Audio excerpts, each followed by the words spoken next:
Peluang putra bungsu Presiden Jokowi, Kaesang Pangarep, untuk bisa maju di Pilkada Jakarta terbuka lebar. Apalagi setelah putusan Mahkamah Agung mengubah syarat usia bagi calon kepala daerah di Pilkada.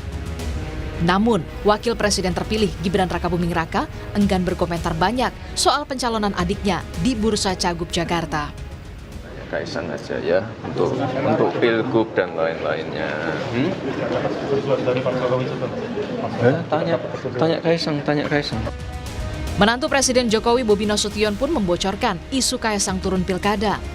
Bobi mengungkap belum ada komunikasi di keluarga soal Kaesang maju di Pilgub Jakarta.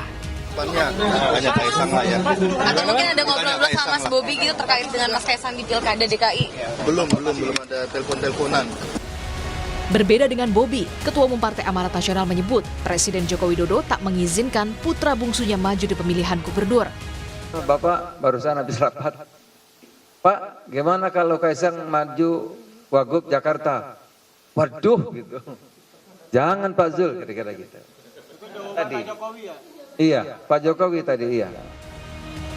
Jika memang Kaesang serius maju di Pilgub Jakarta, partainya tentu harus berkoalisi dengan parpol lain. Karena PSI hanya memperoleh 8 kursi di DPRD Jakarta.